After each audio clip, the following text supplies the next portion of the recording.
सरकार ने हाल ही में जीएसटी 2.0 सुधारों के तहत जीएसटी दरों में बदलाव किया है, जो 22 सितंबर से लागू हो जाएंगे। जीएसटी रिफॉर्म के तहत सरकार ने सिगरेट जैसे तंबाकू उत्पादों पर भी भारी टैक्स लगाया है।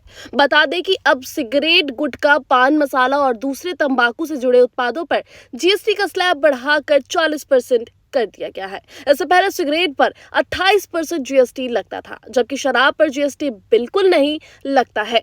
ऐसे में सवाल उठता है कि ये अंतर क्यों है और इसके पीछे के क्या रूल्स हैं, क्यों ऐसे काम करते हैं। शराब की बात करें तो ये जीएसटी के दायरे से पूरी तरह बाहर है।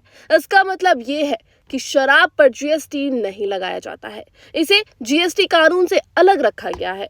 हर राज्य की अपनी अलग एक्साइज ड्यूटी और टैक्स व्यवस्था होती है जो शराब पर लागू होती है। इसका एक कारण ये भी है कि शराब पर टैक्स लगाने और उसके कलेक्शन का अधिकार जो स्टेट्स सरकारें हैं उनके पास होता है। अगर जीएसटी लागू होता है तो राज्य सरकारों की टैक्स आय पर असर पड़ता है, इसलिए इसे बाहर रखा गया है जीएसटी से। अब आपको बता देते हैं कि शराब के अलावा कुछ पेट्रोलियम उत्पाद हैं जिन्हें जीएसटी से बाहर रखा गया है, जैसे petrol, diesel, crude oil, natural gas और एविएशन फ्यूल। ये जो मैंने बताया हैं, जिनके नाम लिए हैं, इन्हें फिलहाल जीएसटी से बाहर रखा गया है। उन उत्पादों पर भी अभी वैट और अन्य कर लागू होते हैं, जिन्हें बाद में जीएसटी परिषद अपनी मर्जी से लागू कर सकती है। अब सवाल है कि शराब पर जीएसटी नहीं है, तो जवाब है नहीं। इसका मतलब ये नहीं है कि शराब पर टैक्स कम है।